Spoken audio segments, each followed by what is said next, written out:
Hello, welcome back to True Crime Guys Podcast. I'm Lorne. And I'm Michael. We're back.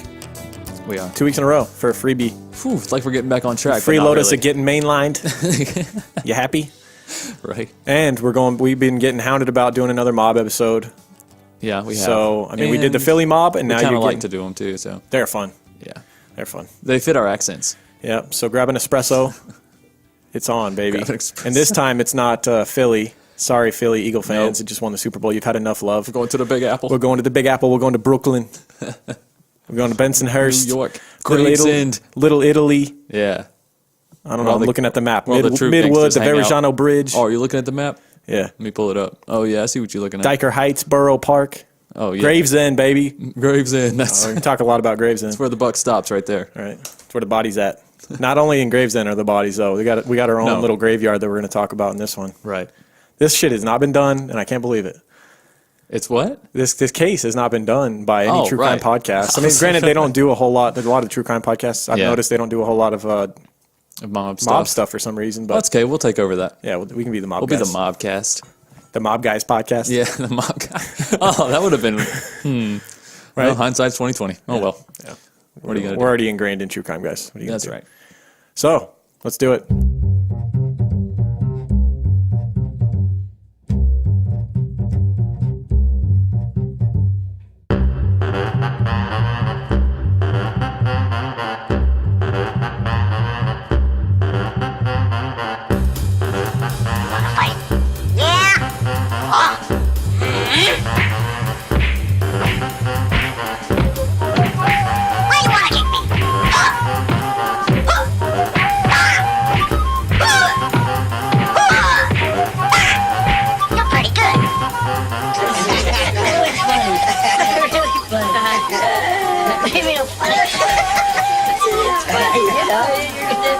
Story, you're funny. You're a funny guy. You mean the way I talk? How the fuck am I funny? What the fuck is so funny about me? Tell me. Tell me what's funny. All right, so episode this week is based around a certain character in the mob. Yeah.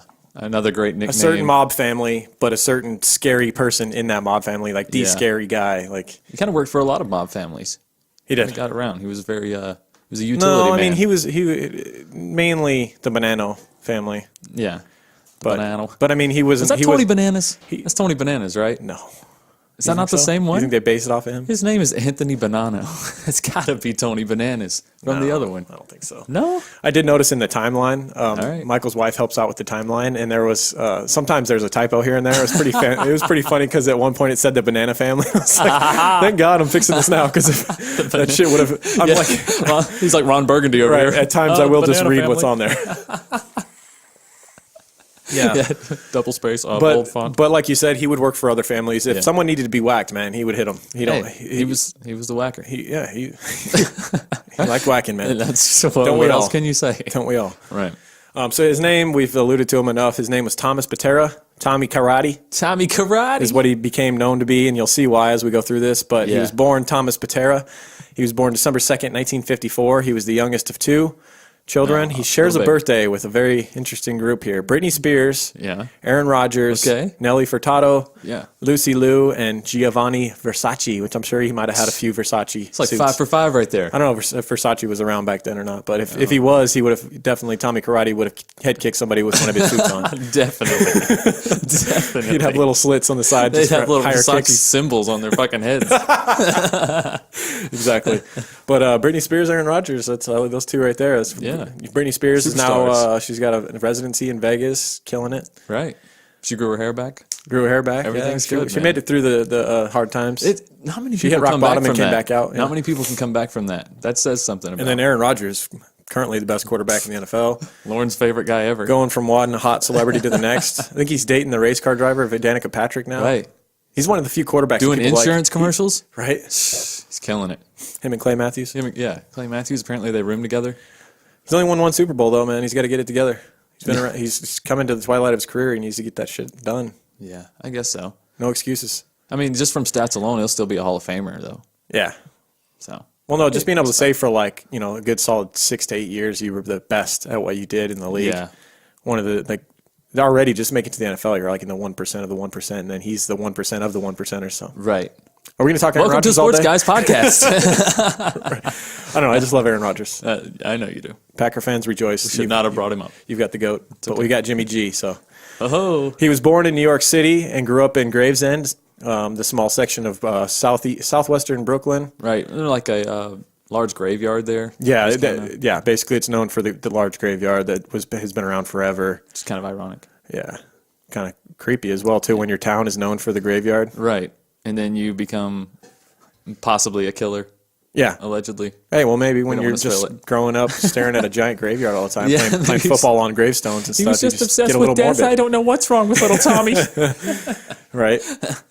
Now, this kid, he was a small, frail child. He was very intense. Like, he was quiet, intense, and was ruthlessly picked on a daily basis. Like, Yeah. every day. I mean, you imagine this time period, it was kind of bullying was accepted. Right. It was like the strong shall survive type There's of no safe mentality. zones. Especially I in got you. Brooklyn, I'm sure it was real rough. And then he was a skinny, pale Italian kid. Right.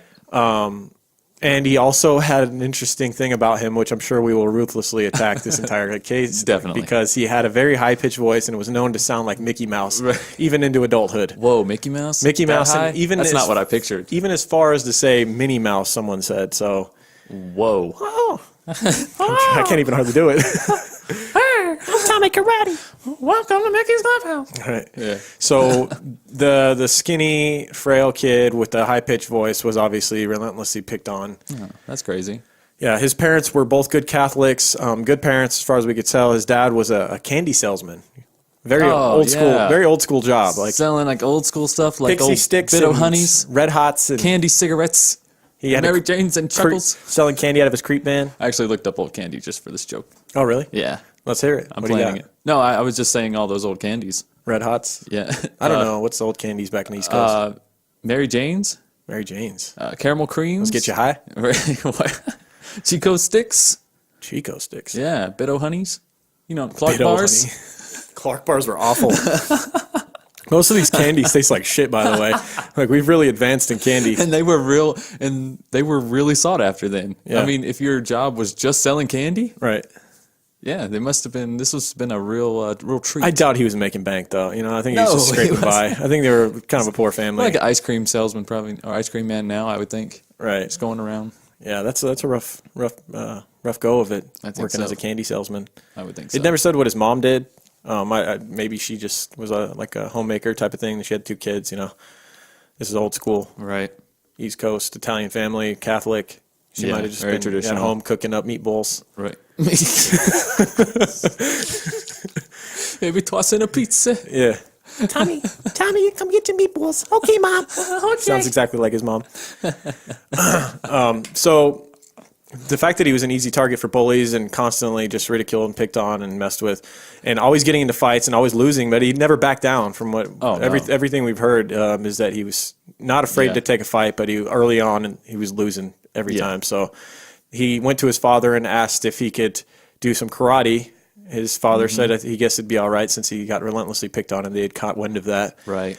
And he started going to karate and excelling. For whatever reason, he had the gift of it. He was just It's called anger. yeah, that's probably what it Anger was. and dude. revenge. That's probably what it was, dude. He's hitting the bag the and just fire of revenge. a single teardrop with each punch. Yeah. Fucking kill them all. He's just Gotta kill them all. He's bringing little stick drawings of all the people that pick on him, Right. taping them to the bag. Yeah. Not so tough in hell, are you, Tony? And then this is when his first brush with crime and like kind of walking the dark side happened. He Right. started to steal youth baseball gear from stores and actually sold it like on the street Oh. secondhand. His Yeah. dad's dealing candy. He's dealing baseball mitts. Right. That's a big deal. Most kids are playing with sticks and cans. Right. Yeah, I got actual balls over here. Yeah. He also, but we forgot to mention, one of the big reasons why he decided to do karate was he became a big fan of the 1966 television series, The Green Hornet, which Right. starred Bruce Lee.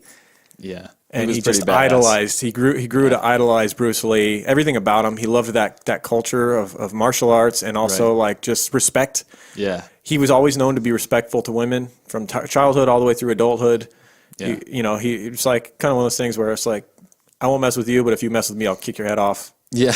And then I'll say thank you, ma'am, as he walks by Right, the girlfriend of the guy that he just killed. Exactly. Maybe pick her a flower or something. Right. Sorry, your boyfriend's dead. Give her a sorry card. My sincerest condolences to your beloved husband. He now swims with the fishes. Yeah, right. I could get rid of him if you didn't use the typical mob methods of getting rid of bodies. No cement in the feet, none of that stuff. We'll get to it. He had his own methods, which were vastly effective. Yeah, efficient, I would say. Efficient, very. Yeah. This guy was dark, man. Yeah. The word is that he probably would have been a serial killer had he not been in the mob. He just enjoyed killing, but we'll get into that more. Well, see, you don't have to be serial killers, people. There's other options, right? You can go into organized crime. You can make a living doing it, right? Make a living killing people, taking out contracts. Yeah, see? Contract killer. A good, honest living. Yeah, I mean, you're killing bad guys, so right. I mean, I guess maybe they just didn't bury a body deep enough, or maybe they insulted you. They spilled a drink on your shoes. What about the people that they kill that just like witness killings? I feel like you happen to be wrong place, wrong time. You're in the mob. You're just like walking on eggshells, dude. Like around certain people. Oh yeah, dude. It's just like you say one thing and they're looking at you, and then they turn around and they give the like. Have you seen The Dictator, where person say something like, "I'm so sorry." He's like, "It's fine, it's fine." And he turns around and gives the throat slit fucking note to his boys. Right. But at the same, my very next thought is, how much money would I have to be making to deal with that kind of stress? Like, you know what I mean? Right. Like, what's your dollar amount? Like, mine is I think more than that, though. Fuck up there. I think most of their motivation, though, most of the people in the mob was not money. I think that was definitely a good part of it. Admiration. It was the admiration, and I think more than anything, it was the respect. The respect. Yeah, the respect that you got around town. Well, I mean, you got to think that when they came over from Italy and Sicily, you know, when there was that whole immigration thing that happened into New York City and all that, like they were not wanted. No, for the most they part. were pushed to the outskirts. They were pushed to the outskirts. Yeah. There was a lot of systemic racism going on back then for Italians, and they basically knew that they weren't going to be handed anything, so they took. That's what the mob. Yeah. That's how the mob was founded. Is they were like, you know what, we've got to gang together and fight back against this shit. So yeah. So he was took to karate, got really good at it to the point where he started winning tournaments, and he actually at one point. He went to a tournament, like the big tournament on the East Coast, and he beat 7 straight opponents, which actually the grand prize was not only a cash prize, but also a scholarship to study in Japan. So they actually fly you to Japan to study with like a freaking karate master, you know? Yeah. And so he wins that, and he decides he's going to go to Japan. He talks his parents into allowing him to go to Japan and study the arts. Right. And he moves to Japan. Yeah. And he takes to the culture immediately, becomes obsessed. Leading up to this, he had already grown his hair out to be more like Bruce Lee. He was driving his parents nuts with that. He's walking around in a gi, goes to school in a gi. Right. I don't know, probably. Cut your hair, you beatnik. Right. No, but yeah, so he studies for 2 years, and then he doesn't want to leave. No, after that. He completely gets absorbed with the culture. Like he's eating what they eat. He's training 24/7. He's becoming just a killing machine. You know, you say what you want about modern day martial arts, you know, MMA and jiu-jitsu and Muay Thai and all these things, all these different effective. Karate's not really at the top when you look at like UFC fighters and stuff, like the ultimate effective martial art. But back then in the 80s, it was devastating because people weren't doing the other forms as much. You know, like there was people that were all like, if they did martial arts, they did one thing.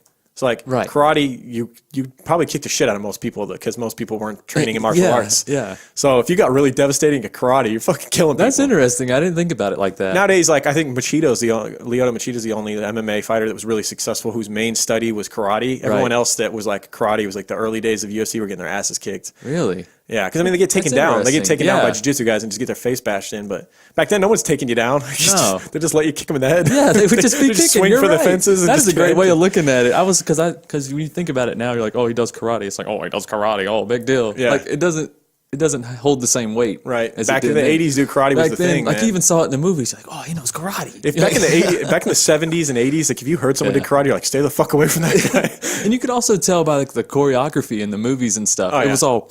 Well, it's very Bruce Lee centric, man. Yeah. Pop culture with fighting all became about Bruce Lee.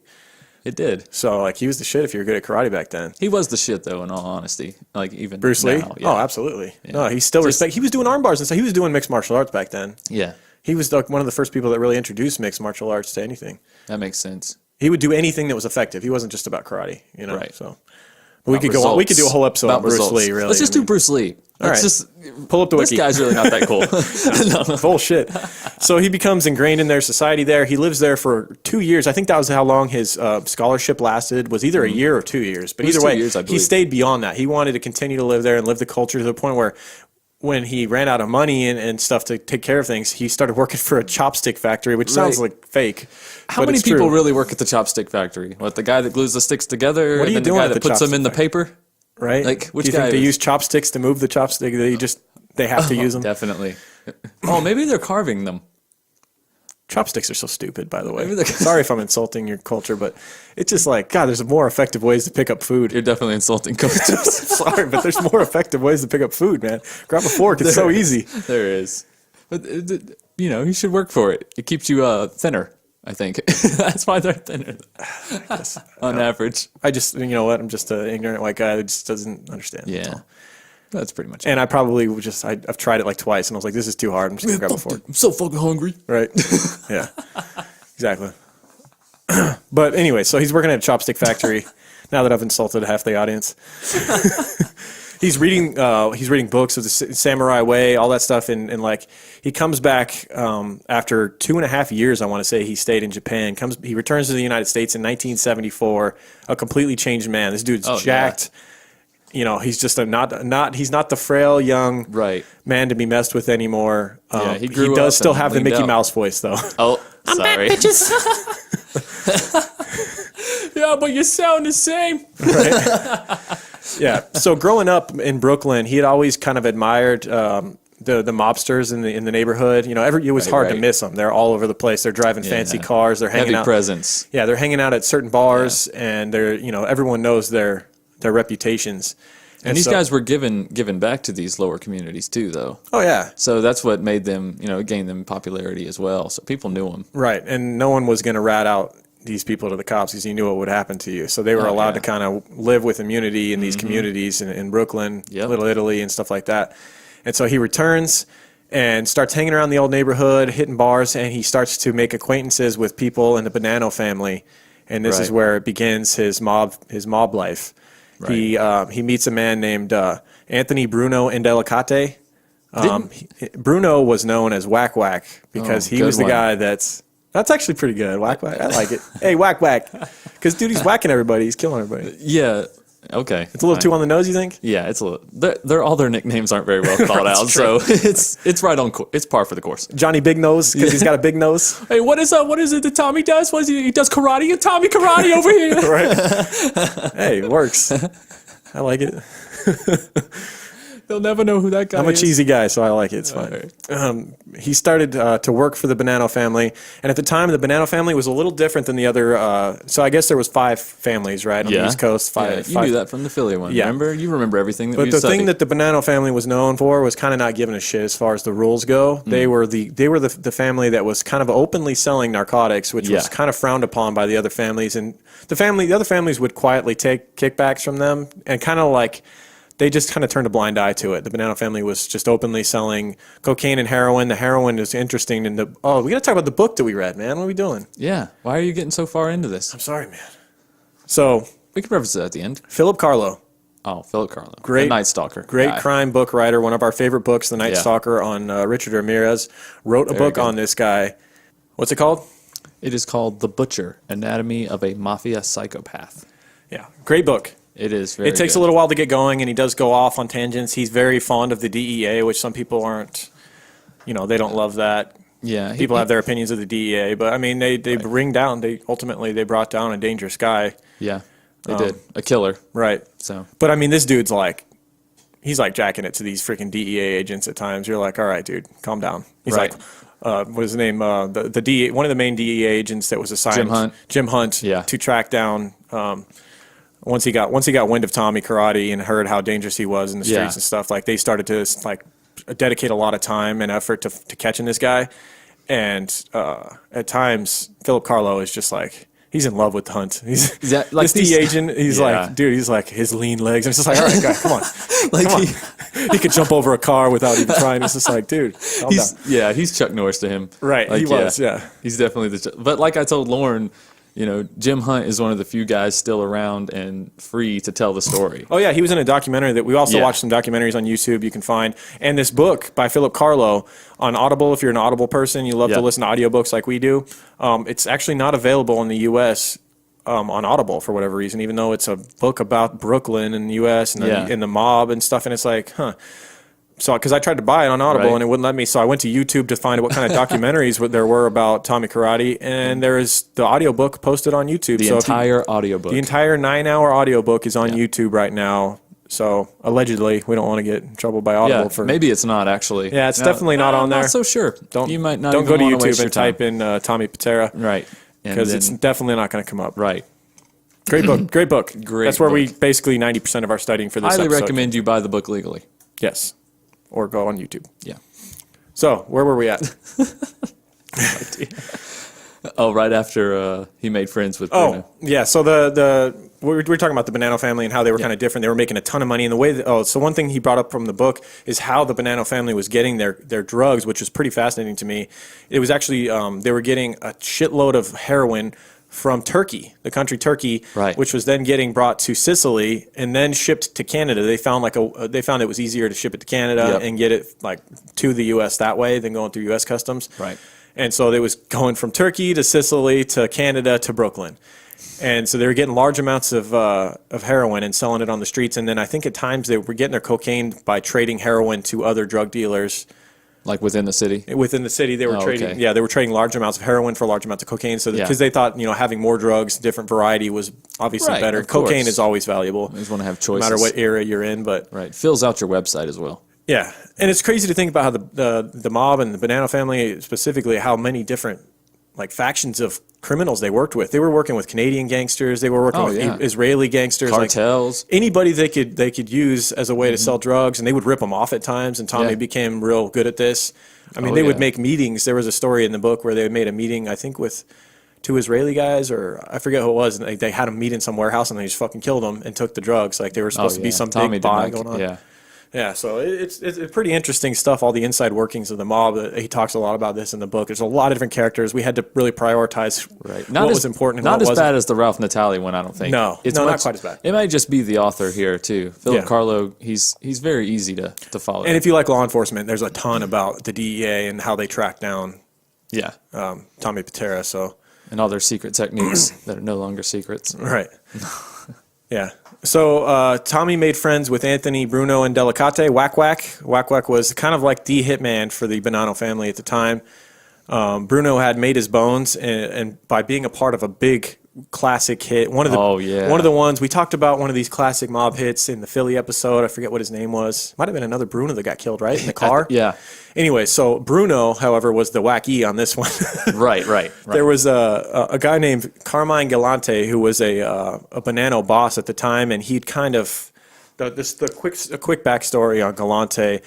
With the official Bonanno boss Philip Rostelli in prison, Galante had taken effective control of the family in the early 1970s and became a ruthless and ambitious enemy to everybody around him. He just started whacking everybody, taking more than his fair share of everything. Because he wasn't upholding the code of the other. He wasn't sharing bosses with the other New York families. He was basically pissing everyone off. He was openly selling narcotics. Yeah, that was the biggest thing. Which is fine as long as they get their cut.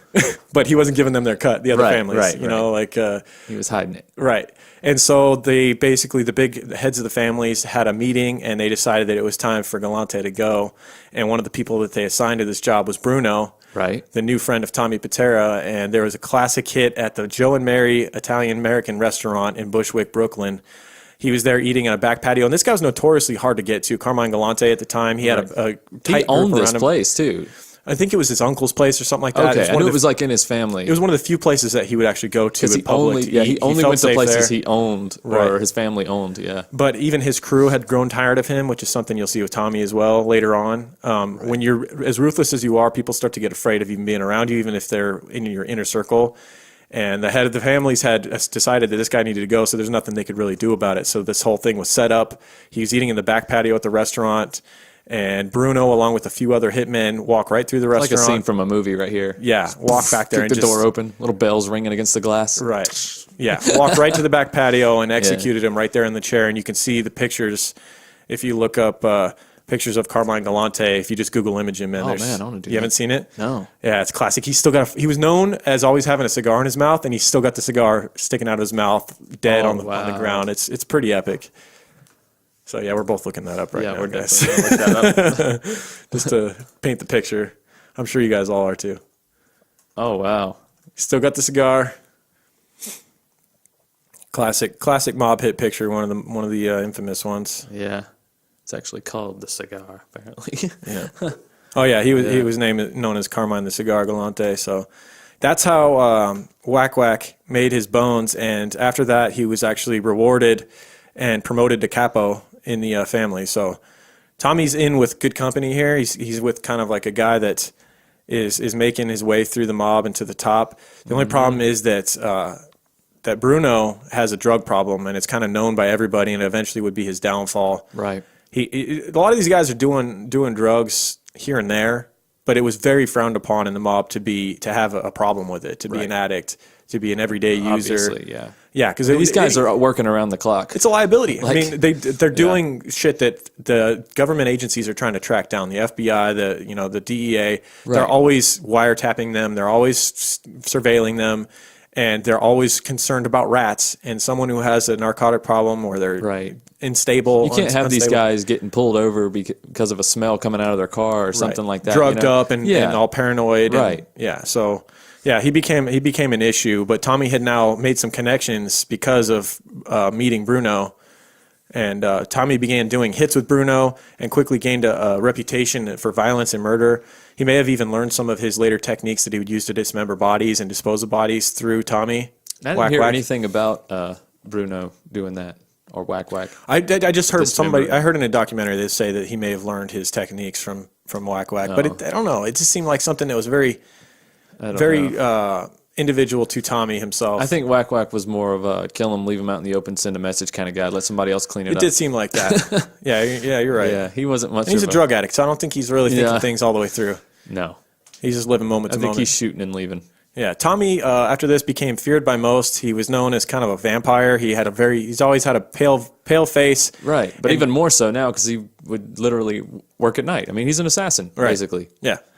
So another thing about Bruno, real quick, is kind of funny, is that he was completely obsessed with his hair loss. Like, oh yeah, remember he was like one of the first people in New York to get a hair transplant or something. They said it went terribly wrong. I imagine it was super expensive back then, so he had the money to do it. But yeah, it didn't work out. They said it didn't work. Yeah, poor Bruno, man. So that explains his cocaine addiction, right? Right. Everybody's got their. He's just fucking snorting a line and staring himself. Straw. Snorting a line and staring at himself in the mirror. Right. Damn it, another hair flop. Fuck. So it's coming time to Tommy's first kill in loyalty for the mob. He was basically they wanted him to be a part of the family, but they needed you as an indentured servant in a sense. They needed something over you. They needed you to show your loyalty to where they could always, if it came down to it, they could say, well, this guy was guilty of murder. We know he was, so you have that over you. Absolutely. And so his first kill was a loyalty test for the mob in the summer of 1979. He was given an envelope with the name, address, and photo of a man the Bonanno family wanted dead. He had no idea who this person was. But did you ever find out who that person was? No. I couldn't find out either. Nope, it never said anywhere. It's just, wonder if it was even anyone that did the mob wrong, or if it was just. Dude, it didn't take much. We'll see. There's a moment in this where Tommy had to whack a guy who basically was high up. I think he was a capo or something, but the dude was supposed to kill and dispose of this body, and instead of doing it properly, the body resurfaced, so he got whacked.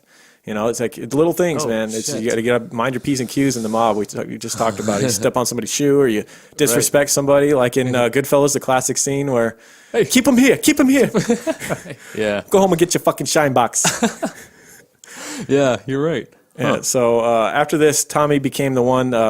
Basically, what happened was Tommy tracked the guy down in Brooklyn while he was came out of his home, his apartment. Freaking Tommy came up, shot him.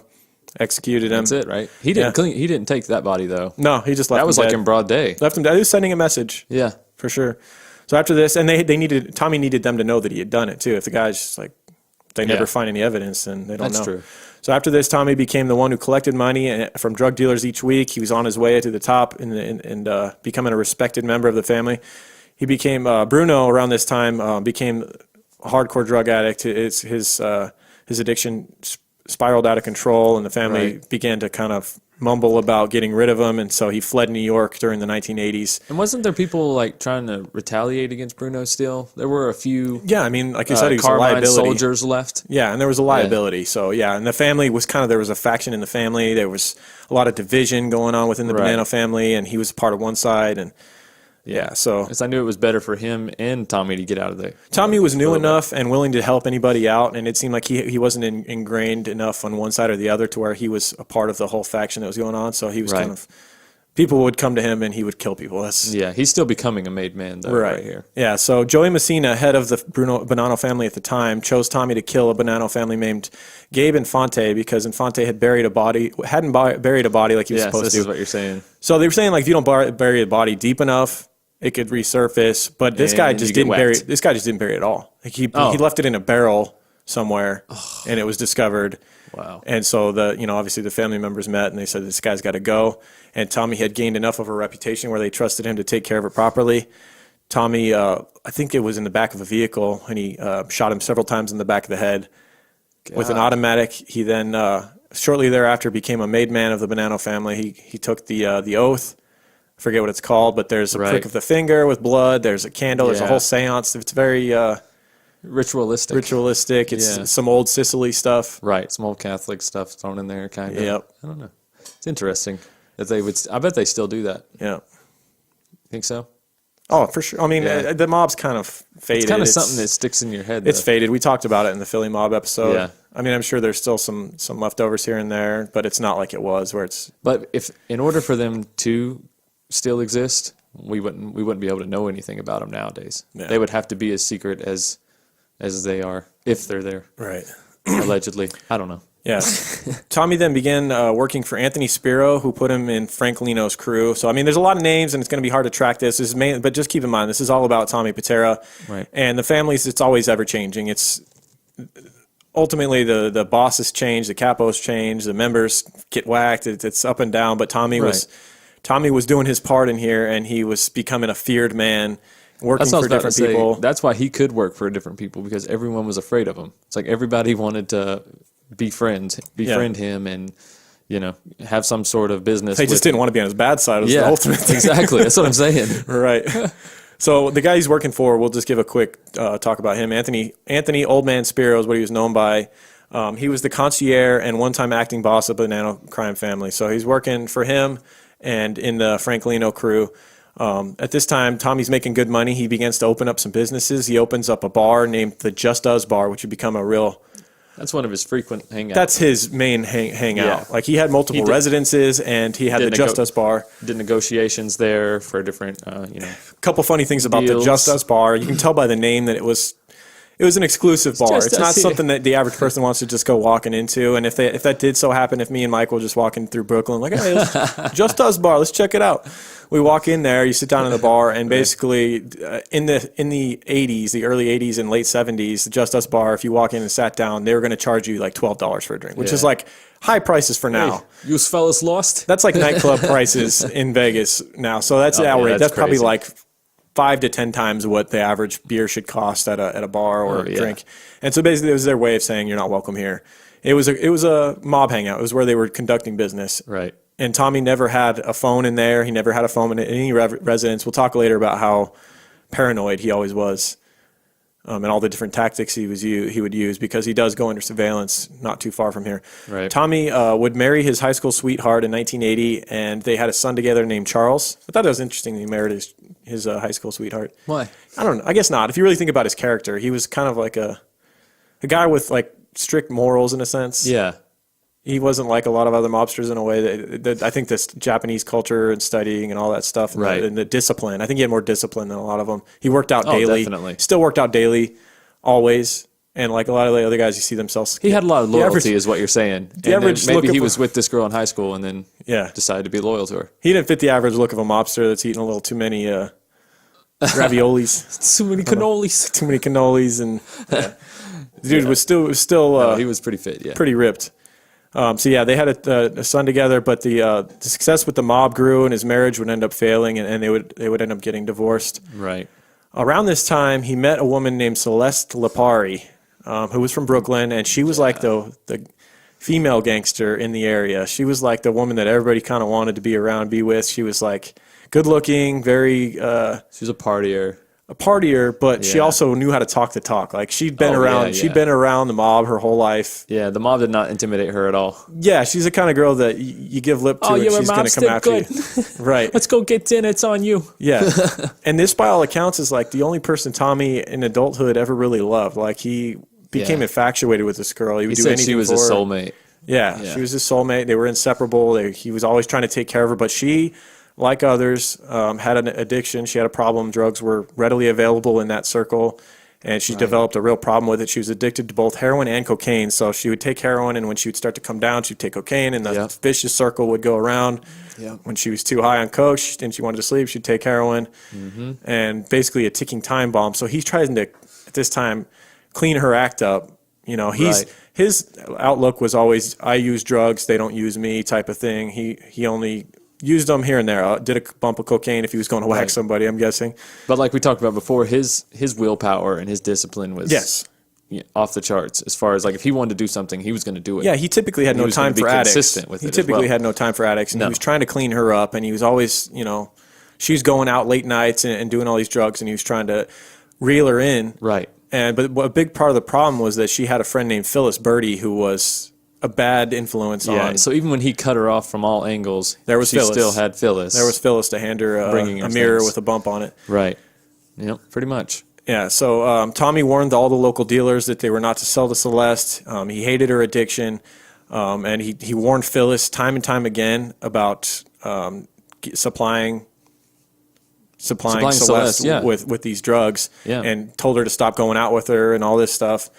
So that's an ongoing problem that he's dealing with. And then in 1986, a man named Frank Ganji had been released from prison, a guy who had gone up through the mob scene before. He grew up in the mob families. His uncle, I want to say his father and his uncle, like his dad's side, they were mobsters. But this is not like a made man mobster, though. No, he was a guy who wasn't really cut out for it, but he didn't really have a choice. This was his influences. It's just what he did in his family. Yeah, I mean his dad's side family. My dad's a mobster. My uncle's a mobster. Exactly, but his mom's side must have been very soft because he had this soft side. Frank Ganji was not a hard man, and this is a character that we're going to talk about a lot in this case because he became very close to Tommy. He went into the Just Us bar after getting out of jail, and he was in jail for attempted murder, being a part of a murder, being on the side of the murder where he was just kind of there.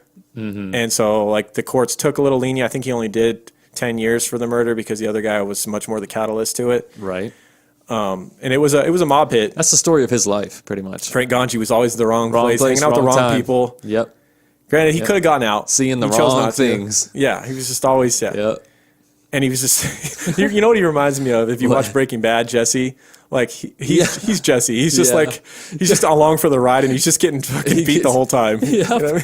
Getting the shit beat out of him at every turn. Poor Frank Ganji. Getting the short end of the stick over and over again. Right. So Tommy knew Ganji's family, and this is one of the few people that when a person went into the Just Us bar, ordered a drink, got the high prices, Tommy actually gave him a chance, heard Ganji's story, and decided to. At first, Ganji tried to borrow money from Tommy. He said, "No, I don't do that. I don't lend money, but maybe there's some things we can do for you."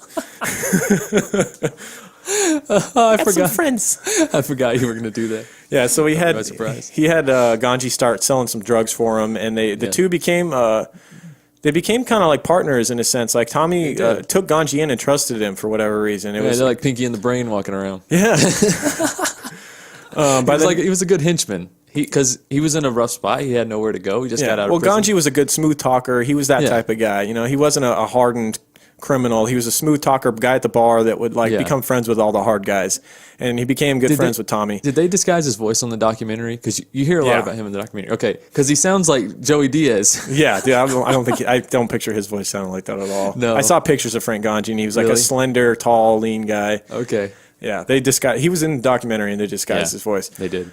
By the next year, after meeting Tommy, Tommy had become comfortable enough with Ganji that he decided to take him on his next hit. The target was a man named Tala Silsic. He was one of Tommy's dealers. Tommy had found out that Sislik was a rat, and there was nothing that Tommy hated more than a rat, man. Tommy was about principles, like we talked about. Yeah, he was all about honor. He would never talk. He would never rat. He never ratted. always keep your mouth shut and never rat on your friends. Right. He was that type of guy.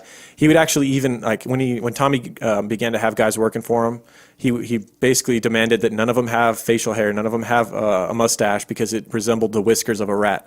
Yeah. So if you worked for him, you had to be clean shaven. Yeah. And also, if he got even a hint of that you were a rat, or you were dead. You were dead. Even he wouldn't even try to investigate. Yeah. It could be if rumor. a rat happened to be walking behind you and he got a whiff of a rat smell, you were dead. Yeah. Exactly. He'd probably hit the rat. He'd probably hit you and the rat with the bullet. He saw you eating cheese, you're dead. So Tommy and Frank, they go to the apartment of Tala Sisik, where quickly Tommy shot him in the head. He then dragged the body into the bathroom, and this is where his kind of calling card was brought to Frank Ganji's. This is his method here. This is his method. This is his method of killing, and is very Jeffrey Dahmer-esque. This is his happy very place. Non-mobster. Like, you hear about them hitting people, and they would bury them. They would put concrete on their feet. All these different ways. But you don't hear a whole lot of dismemberment going on in the mob. You kind of get the general idea I always got from mobs was that they killed because they had to. It was part of the job. Right. No connection, but I don't want to deal with it. Like, I don't enjoy doing this. This has got to be done. This has got to be done. Right. But he's dead, and there's nothing Tommy we can do about it. Didn't give me that he enjoyed vibe. it. He enjoyed it. liked this part. He did. He kills Tala Sisik, shoots him in the head several times, and then he drags the body into his bathroom, stripped him, and put him into the bathtub. And he had his own kind of butcher kit. He had like a dismemberment kit with different saws and knives. And he got into the shower. One thing he would do, Tommy would then strip himself naked, fold his clothes up neatly. You picture you don't him mess up your clothes. Yeah, you picture him like setting his clothes on the toilet. He would get into the bathtub with the dead body and cut it up into 6 pieces with the shower running. He would have the water running at just the right. Yep. Just the right amount of water coming down to where all the blood would go right down the drain, and he would systematically take apart the body into 6 pieces. Arms, legs, arm, torso, and head would all be detached. He would then use cheap suitcases that he bought on a corner somewhere and stuff the parts of the body into a suitcase. And so Frank Ganji's sitting here watching him do this. Just, you can imagine his jaws just wide open. This is a guy that's, because he tells him to help at first. Yeah. He tells Frank to do it at first, and Frank's like, I'm not doing that. He's like, no way. And he lost a little bit of cred in Tommy's book for not doing it. Yeah, he probably lost a little bit of his lunch, too. That's nasty as fuck. Right. Yeah, so he cut him up, put him into the suitcase, and then he had Tommy go get the car, where they then drove out to Staten Island. They crossed the Verrazano Bridge to Staten Island, and one thing Tommy did that was very smart if you think about it was he would use a wildlife refuge, specifically the Davis Wildlife Refuge on Staten Island, which you can still look it up. I was looking up Google Images, like driving down the road, street view, and looking around. It looks like the perfect place to get rid of a body. Oh, absolutely. And it can never be touched, ever. Exactly. It's perfect because it's government protected, and you're not going to have construction coming in and tearing up the ground and discovering bodies, which is a lot of concern for. You've seen it in Goodfellas where they had to move the body of the guy that they had killed later on because there was some new development coming in. Right. That's out of the books with this wildlife refuge. It was basically like a bird sanctuary. And so they cross the bridge with these suitcases. They go into a foresty area where they bury the suitcases deep in the ground, just off the road in the woods. So they would bury the suitcases too? Yeah, they'd bury the suitcase. Okay. Yep.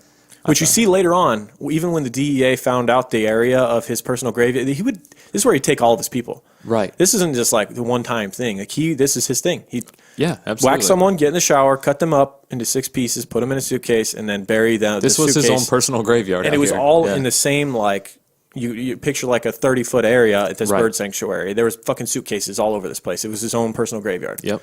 Absolutely. People out there camping, just having a good old time. Yep. And so this is where we talk a little bit about the DEA. They're starting to catch on to this scary new mobster named Tommy Karate or Tommy Pitera, who's known for whacking people, cutting them up, putting them in. There's people talking. Yeah. There's people talking. There's a guy that got captured, a small-time. I was about to say one of their main informants was the first one. Because he was worried about another friend who was still in the game, right? Exactly. He was worried that Tommy was going to kill his friend, so he went to the DEA agents. There was an Israeli drug dealer named Shlomo Mendelsohn who had gotten himself in trouble, and he was a small-timer, and so the normal police picked him up for something, and he had, sitting in an interrogation room, he had offered up some whereabouts about a guy that was real scary in the mob who's cutting up people, and he has his own graveyard and this and that, and they're like, the police are like, well, you're going to give us a name, and eventually he was trying to get them to offer him a deal, and they're like, we don't do that. We can tell the judge that you helped us and see what it does. Right. Eventually, he is desperate enough that he tells them there's a guy named Tommy Pitera who is working for the Bonanno family, and he's just a ruthless killer. Like, he just kept saying killer, killer, like enjoys it, scary. He's pale. He's like a vampire. Right. He's like a killer. Yeah. And he even offers up the whereabouts of Pitera's cemetery because he had been there when Pitera had whacked somebody and rode out there with him. Yeah.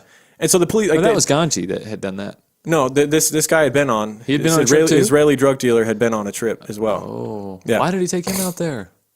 That's one thing that I didn't understand about Tommy. Is it's like paranoid as he was, like why was he letting like more than just himself know where this graveyard was? You hear about at least 2 people in this story that had been along with him on these drives out to the, granted it was still hard to find because this Israeli drug dealer, they said, well, okay, well, you take us to it. And he said he thought it was on Staten Island at some kind of a refuge. Right. And this refuge is big. So like they're there and he can't pinpoint where it was. And then he started even thinking, well, maybe it's in Jersey, maybe it's somewhere else. Oh, yeah. And so it kind of fell apart when they couldn't find out where the supposed graveyard is. So close, though. Right.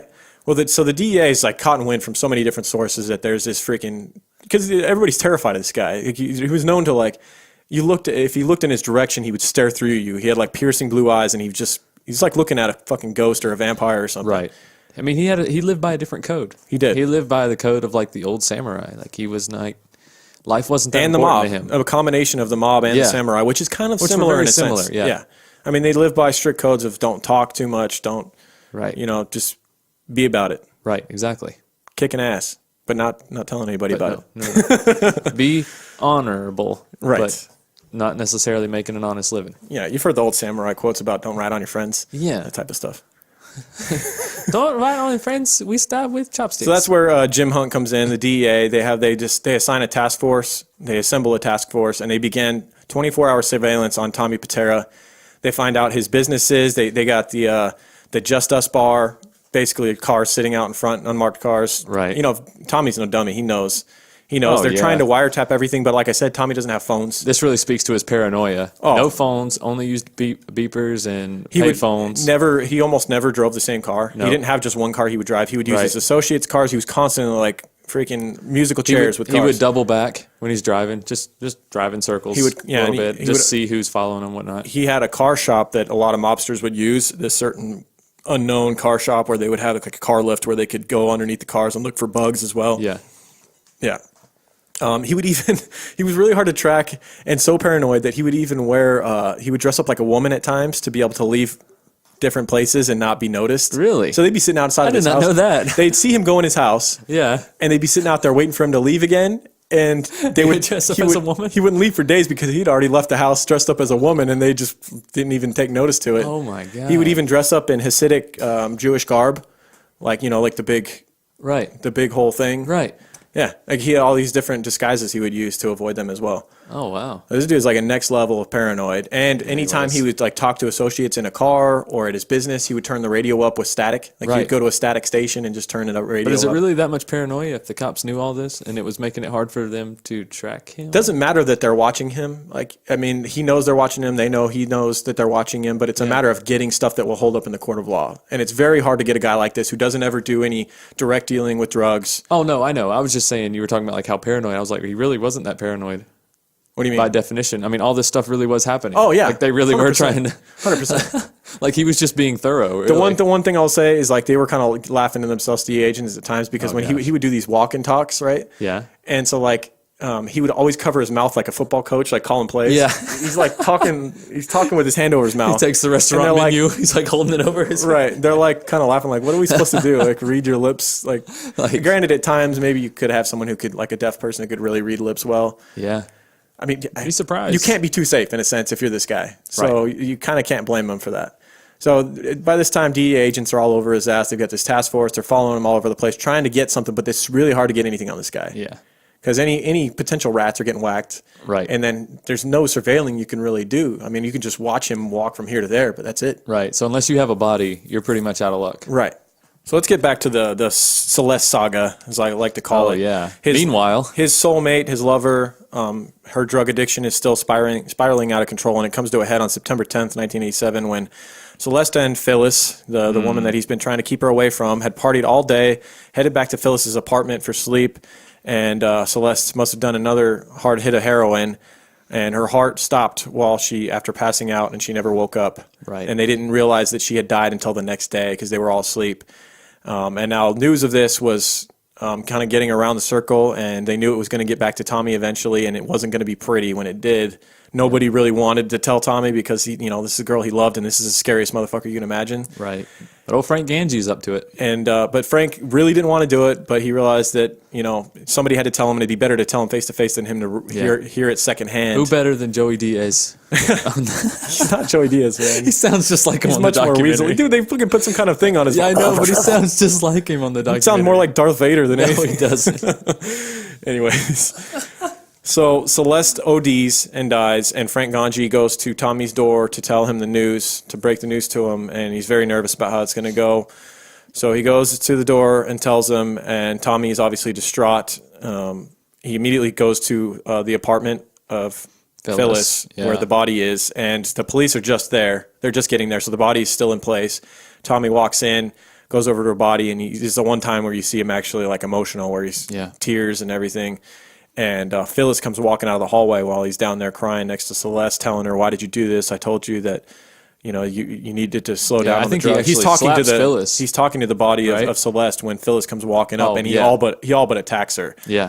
Yeah, he jumps up and freaks out on her and tries to. He slaps her in the face, and then he tells her, "I'm going to get you." And the police then restrain him and tell him he's got to go. Which is crazy for Tommy because he respected women. Yes. He really did. He had a very high respect for women. That's one of the few good things you could say about him. And for him to do that, it was. So he tells her he's going to get her, and he means it. And he then starts shortly thereafter hounding Tommy.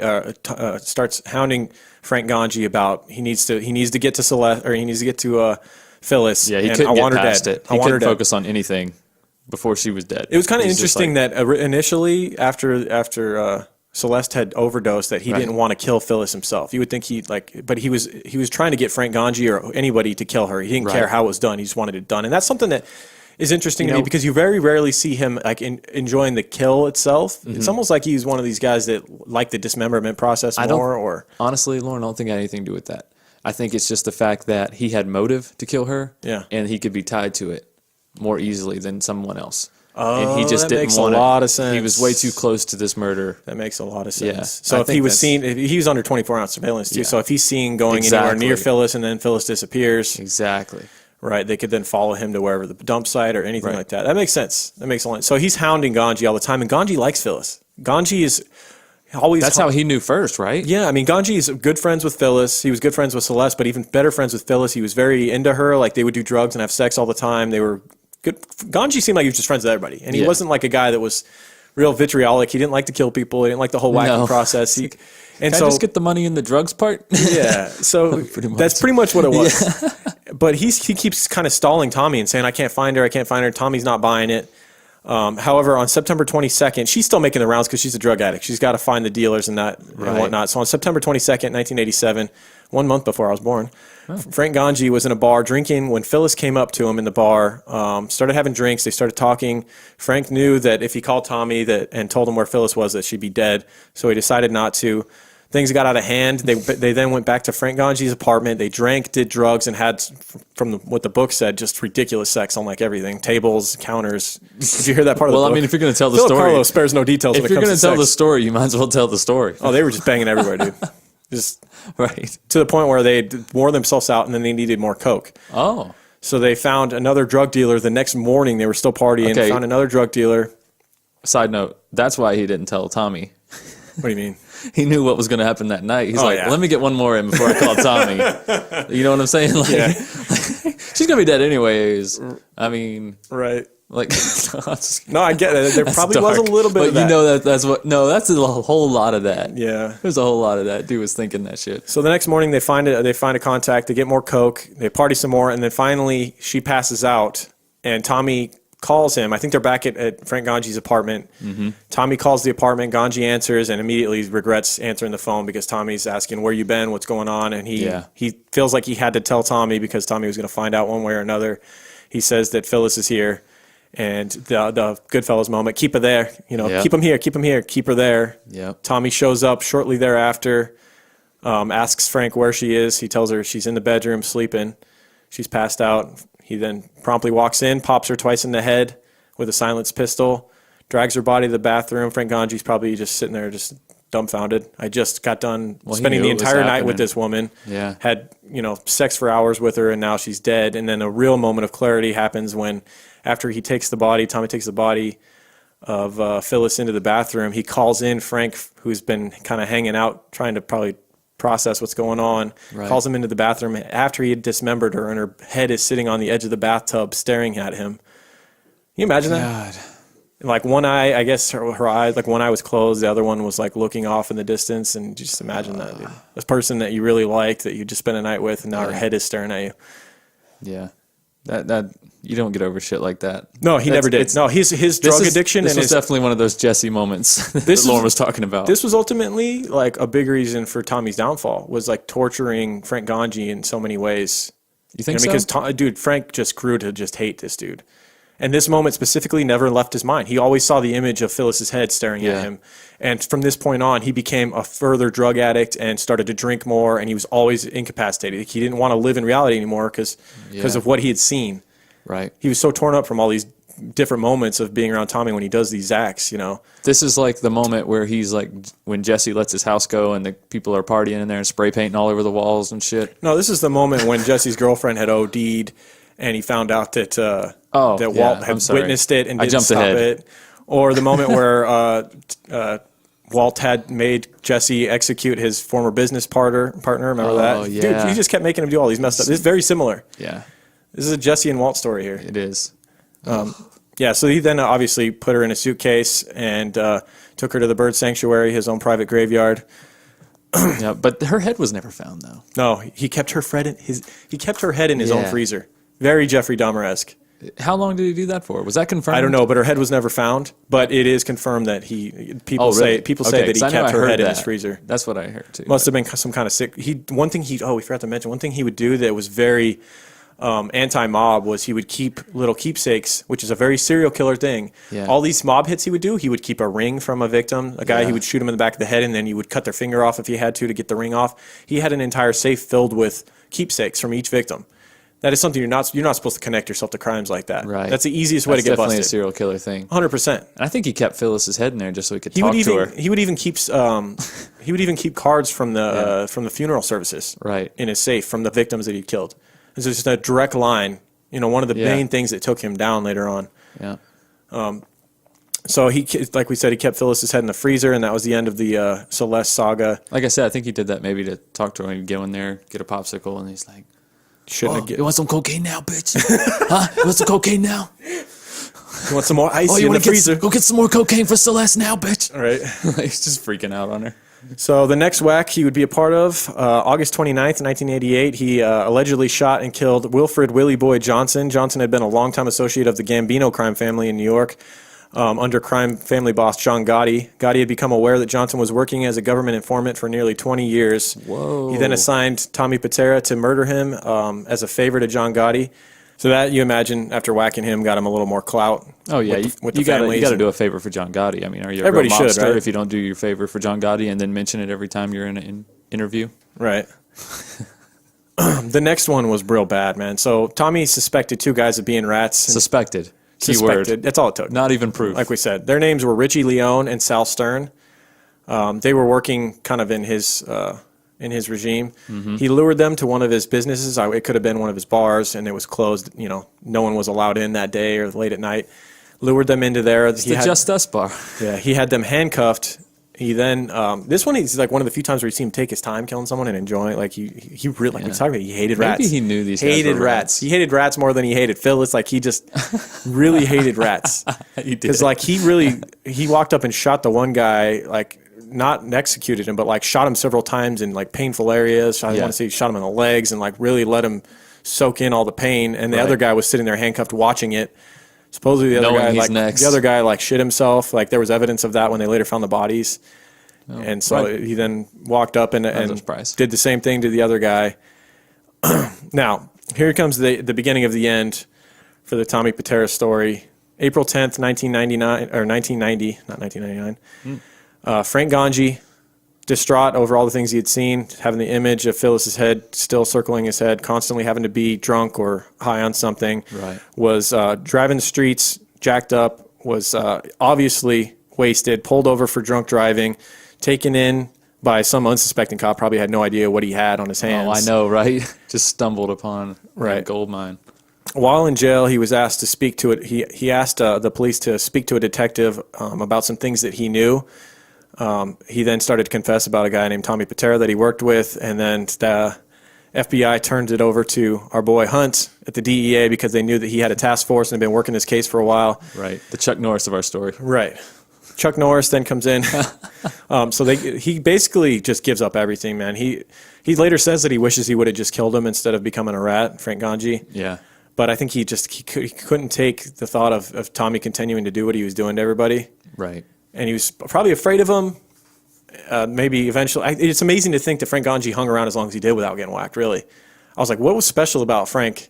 He must have just been really likable, and maybe Tommy began to have a soft spot for him over time because he life of the party type guy. He kind of seemed to me. Yeah, why did Tommy trust him so much? I don't understand.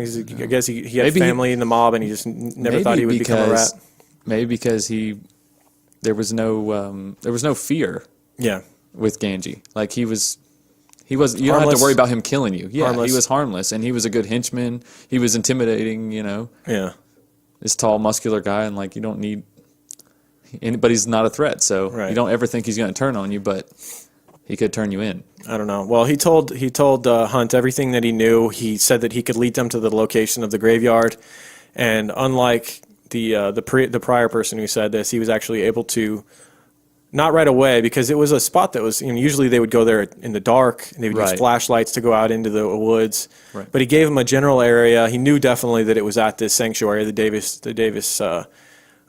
Wildlife Reserve. And they also took it more serious this time, too, because this is the second person that's taken them out to the same area. So the cops were like, okay, maybe there is something to this exact area. So they were willing to put a little more effort into searching this whole area. That being said, it still took them a lot of effort and 4 days before they finally found a body, and they were almost about to give up. They initially brought in cadaver dogs, who are really good at finding dead bodies, and had them sniffing around the area. Dogs didn't find anything. What else did they do? They brought in some company that supposedly had some machine that would find bodies. And imagine in the 80s, like this probably was some piece of shit. And you know how they found it? They stuck a damn stick in the ground. Yeah, eventually. And they hit it. Eventually. That's how the fuck they found it. Late one night when they were about to wrap things up, they just gotten off a break, and some guy's kind of walking around randomly poking, and he feels something. Hey, how about we just stick some sticks in the ground and see if we poke it?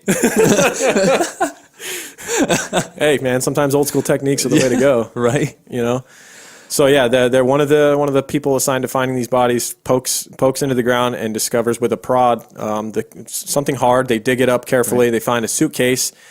Upon opening the suitcase, they found the remains of one of Tommy's many victims. Right. They ended up finding 6 bodies in total. 6 bodies. They found Phyllis's body, but not her head. Mm-hmm. Many of the bodies that they did find were some of the people that we've talked about, Tommy whacking. But he's said to have bragged about killing 60 people. We talk about this a lot with these cases. Seems like serial killers like to brag about, they tend to people. Multiply the amount that we've actually got proof on. Because he wasn't using that wildlife reserve the entire time, though. No.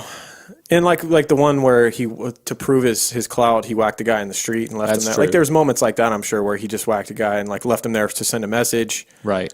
Those type of things. So, but the way who really knows? I don't think he was anywhere near 60, though. The way the book described it, there were certain times where he was just killing people every other day. There was another moment we didn't even talk about where remember the rug salesman? There was some guy who had some like foreign rugs that were real valuable, and Frank Ganji went to meet with them, and Frank had taken some rugs off his hands, and the guy came back to Frank and said, I want those rugs back, or I want you to pay me, and he got real physical with Frank, and Tommy was there, and Tommy lost his shit seeing Frank get kind of, and stabbed the guy. He didn't have a gun, and he stabbed the guy in the ribs a bunch while he was attacking Frank. You know what blows my mind? That this dude immediately, this is how you know he's a serial killer. He goes immediately to killing people. That's his default mode. He wants that person to be completely incapacitated. Mm-hmm. He doesn't want to disarm them because all the shit he knows, he could have wrapped that dude up, fucking throat chop some shit. I don't know, and incapacitate them, it's over. You walk away. Everybody's fine. But that dude's always gonna be a problem. Then you got to constantly look over your shoulder, like, is that guy gonna go rat on me? Is he gonna? Dude, this is a machismo. I just feel like he wasted so much of his life on karate. He's using guns and knives, and it's like, bro, head kick him to death. Seriously, like, you could do it like some It's messy, cool though. ways. It's messy. There's a lot of blood everywhere if you do that. One clean 22 round to the head and then cut him up in the bathtub's a lot cleaner. Right. I guess if you deal with every single altercation with that person has to be completely eliminated. Right. I guess that's the only way you come to that conclusion. Takes a lot of sidekicks to kill someone, dude. We talked about how hard it is to strangle someone to death. Imagine sidekicking them to death. Right. Well, like you were saying, I mean, there's no leaving them alive. Right. Because once they heal up, then they speak, or maybe they're up. He's already tired from working out that morning and hitting the bag, you know. Yeah. What has he got to prove? Everybody's already afraid of him. Yeah, He's not going to do some spinning kick to him. So the police now felt that the DEA agents and the police now felt that they finally had enough evidence. It took a long time, months and months of constant surveillance and all this stuff to finally accrue enough evidence to prove in the court of law that this guy had murdered people and that he was a part of a conspiracy, a criminal enterprise. And they confiscated his residences because of criminal enterprise. Mm-hmm. But some of the stuff that they found inside his main residence was really interesting. They found hundreds of books. Some of the variety was martial arts, police tactics, interrogation, dismemberment, torture, execution. Some of the titles of the books were called Man Trapping, Kill or Be Killed, Torture, Interrogation, and Execution by French revolutionary Maximilien Robespierre. So this guy was well read, and like that book was real. I guess it was a real thick book, and they said that it was like all the pages were turned. Like, this guy was studying some serious shit. So they weren't just coffee table books to intimidate guests. No, you just lay them out like a deck of cards. I like to lay out my torture. Books. Look at the shit I read. You want to fuck with me? You got the voice all wrong. Man. That's Mickey Mouse. Look at my torture books. That's true. Keep forgetting that. All right. They also found in his home dismemberment kits. We talked about the little fold-up, zip-up kits with different knives and such in them. Right. And they found a safe. When upon being cracked open, they found jewelry taken from different victims as well as funeral cards from different victims.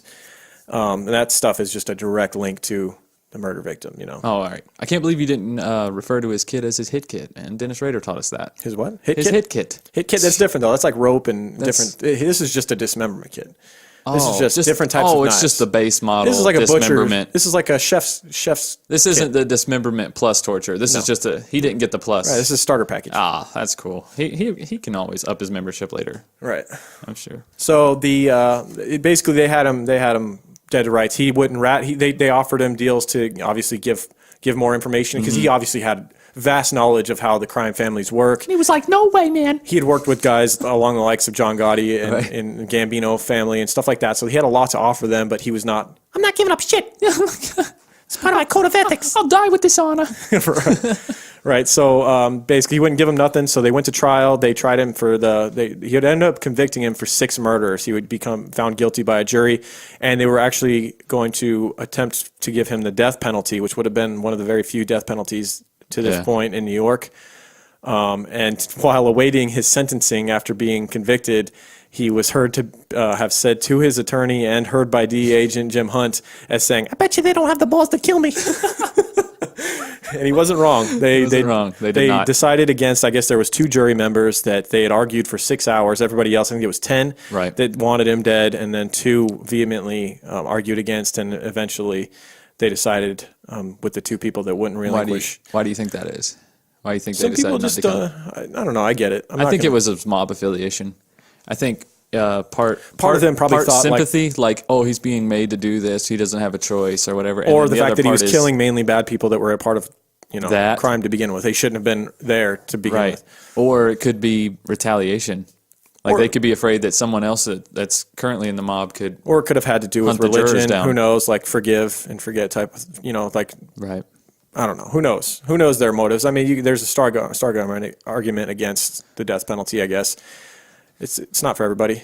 Not everybody believes in it. Right. But this guy killed multiple people. Right. And he was obviously getting off on it. Do you know anybody else that's killed? Well, Randy Kraft.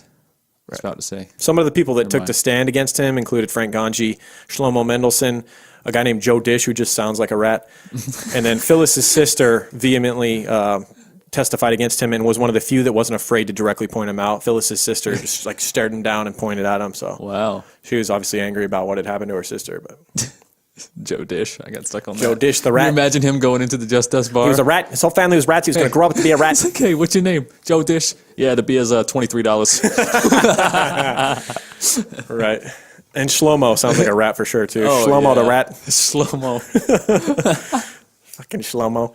He was actually said to have Tommy had made some remarks to Frank Ganji, because Frank Ganji, while on the stand talking about the murder of Phyllis and witnessing to it, had broken down into tears and cried. And when he walked past Tommy too close after things had kind of settled down, Tommy goes, "You gonna cry again? You gonna cry again? Yeah, you gonna cry again? You gonna cry again, Frankie?"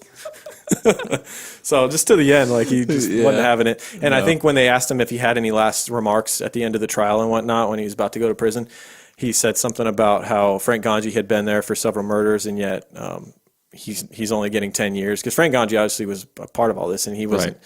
He didn't get completely off. His family was put into witness protection. He's now out, obviously, of prison and still alive. We saw him in the documentary. Right. But you saw a blacked out thing over his face. Yeah. And heard Joey Diaz's voice.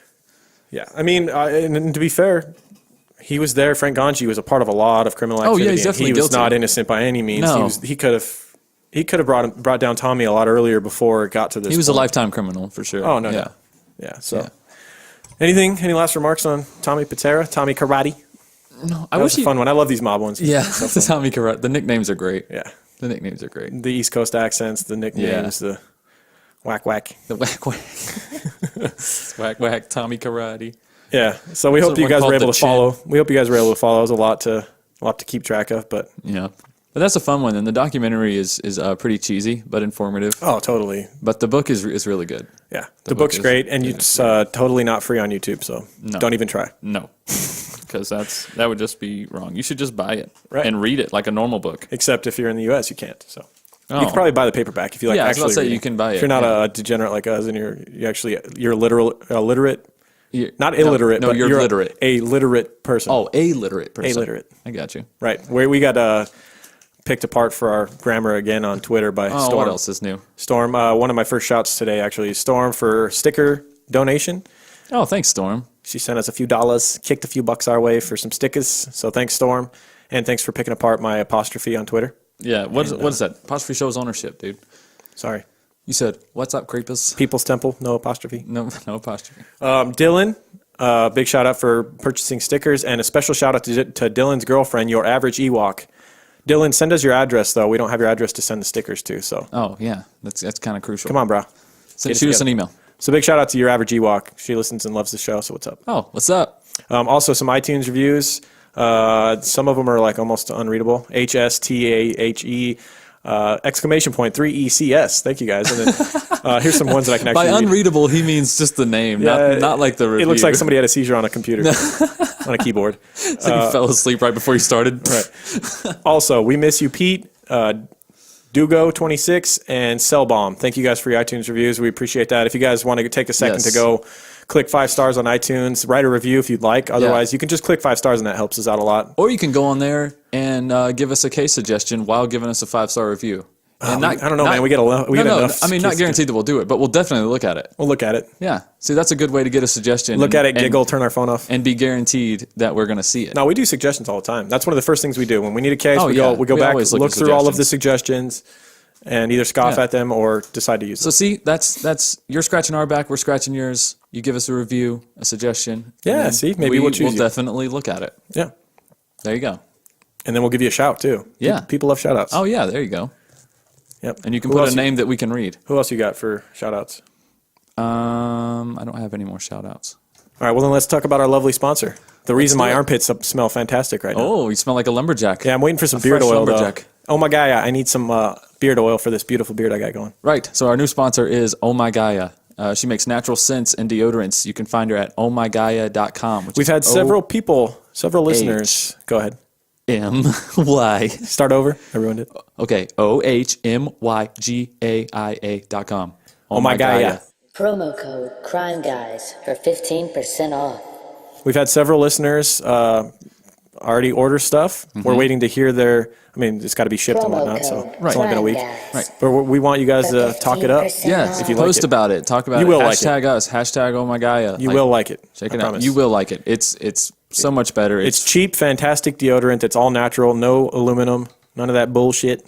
Absolutely. Here's a line from their website. It says, our innovative line of deodorants inhibit the growth of odor-causing bacteria while maintaining effectiveness.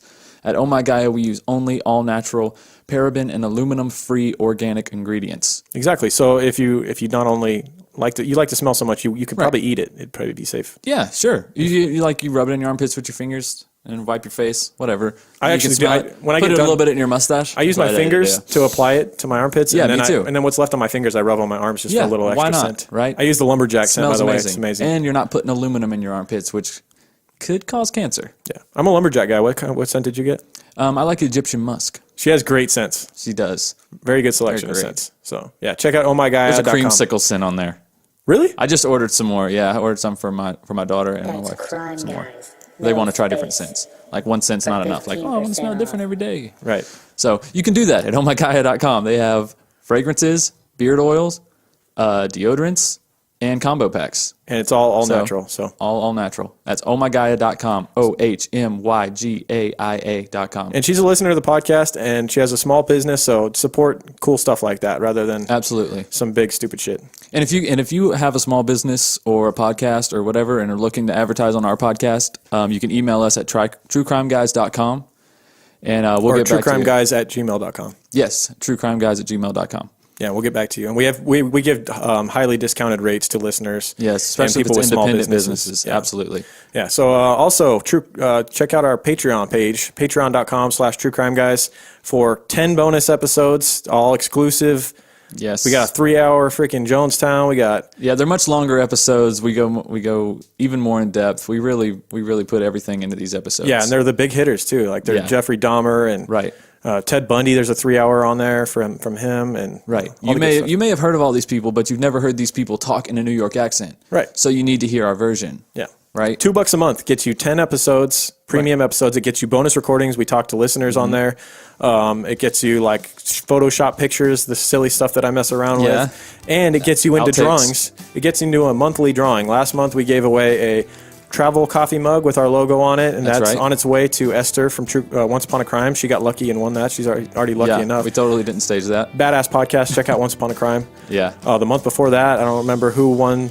I We think give- Ryan Granger won the hoodie. Yeah, so we're giving away good stuff. That's Yeah. once a month. We're doing that on our next week's episode. We're giving away something else. So join now, and you'll be in that drawing. Or we're giving away a tote bag. No, one of those drawstring bags. Oh yeah, one of the drawstring like bags. Philip Chisholm and used you to can keep pick, his box cutter in. Yeah, exactly. It's it's a souvenir. Yeah, But yeah, you can pick any design you want. There's pictures of it on our Facebook, which you can find us on Facebook at True Crime Guys, Instagram at True Crime Guys, Twitter Twitter at True Crime Guys, and you can find me on Twitter and Instagram at And I'm Michael.